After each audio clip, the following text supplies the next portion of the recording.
رہائی کی چٹھی ملی ہے اور شفاعت کرے حشر میں جو رضا کی سوا تیرے اس کو یہ قدرت ملی ہے۔ آج کی یہ محفل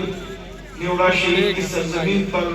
عرس حفیظی کے حوالے سے انعقاد پذیر ہے۔ حضور صاحب سجادہ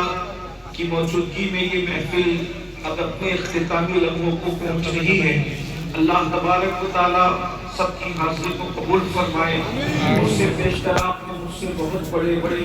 علماء خطبہ شعراء کو سماعت کیا، میں سب کو تو نہیں جانتا، لیکن میری موجودگی میں ہمارے دلبر بھائی نے بھی اپنی خدمت حاضری پیش کی،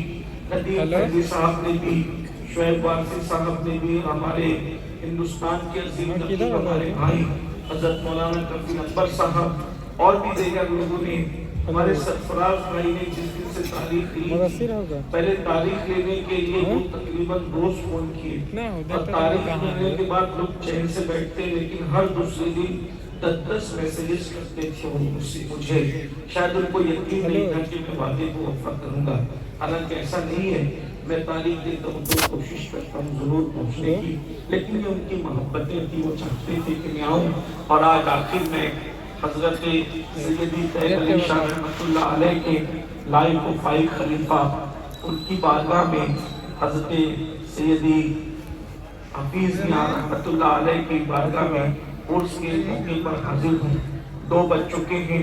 اور یہاں سے 3 بجے ہمیں نکلنا ہے شاید،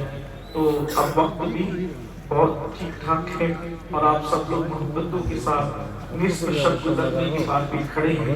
اور کافی تعداد میں، بیٹھوں سے زیادہ کھڑے لوگ ہیں۔ اللہ تعالیٰ بیٹھنے والوں کو بھی، کھڑے رہنے والوں کو بھی اپنی شان کے مطابق بہتر صلہ عطا فرمائے۔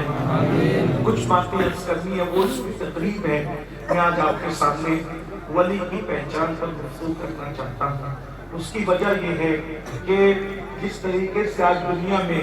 نقلی مولوی بن گئے، جیسے دنیا میں نقلی پیر بن گئے، جیسے دنیا کے اندر نقلی سید بن گئے، جیسے دنیا کے اندر نقلی نقیب بن گئے، نقلی ادیب بن گئے، نقلی شاعر بن گئے، ویسے دنیا کے اندر نقلی ولی بھی بن گئے۔ نقلی مولوی بننے سے اتنا نقصان نہیں ہوتا جتنا نقلی ولی بننے سے نقصان ہوتا ہے، اس لیے کہ انسان مولوی کو تو شک کی نظر سے دیکھتا ہے مگر ولی کو شک کی نظر سے نہیں دیکھتا۔ آج کل ولایت کی نشانی یہ ہے کہ جس کا جبہ خوبصورت ہو وہ اللہ کا ولی ہے، جس کی پگڑی خوبصورت ہو وہ اللہ کا ولی ہے، ہاتھ میں تھوڑا سعودی کا مہنگا سا عصا ہو وہ اللہ کا ولی ہے، مہنگی شہنی تسبیحاں ہے ہاتھ میں اللہ کا ولی ہے، ٹوپیاں اونچی اونچی ہے اللہ کا ولی ہے، کوئی قبرستان میں بیٹھ کے نشہ کر رہا ہے، بھنگ پی رہا ہے، چرس پی رہا ہے، وہ اللہ کا ولی ہے۔ اور کچھ ہمارے جیسے لوگ بھی ہیں جو ڈھونگ کرنے میں جو ہے وہ اللہ کو اکبر بازی لے جاتے ہیں کہ چلے بھائی نشہ کرنے والوں کو لوگ ولی نہیں مانتے، تسبیح پڑھنے والے کو تو ولی مانتے ہیں، نماز پڑھنے والے کو تو لوگ ولی مانتے ہیں، داڑھی رکھنے والے کو تو لوگ ولی مانتے ہیں، تو چلو اتنا کر لیتے ہیں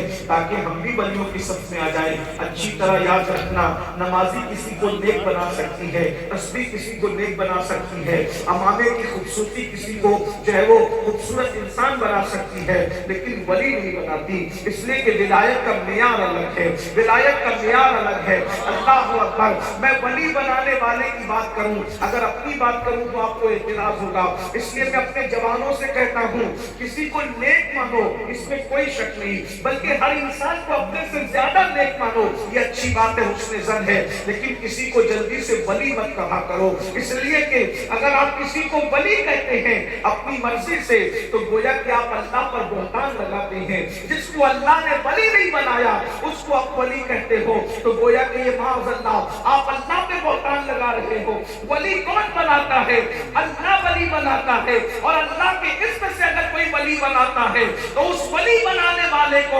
حیدر کرار علی ابن ابو طالب کہتے ہیں، اس لیے کہ قاضی ثناء اللہ پانی پتی فرماتے ہیں حضرت آدم کے دور سے لے کر آج کے زمانے تک جتنے بھی ولی بنے ہیں وہ علی کے فیضان نظر سے ولی بنے ہیں۔ ذرا یہ بھی تو غور کریں، نیونا والوں، عرس حفیظی میں آنے والوں، جو پیدا ہونے سے پہلے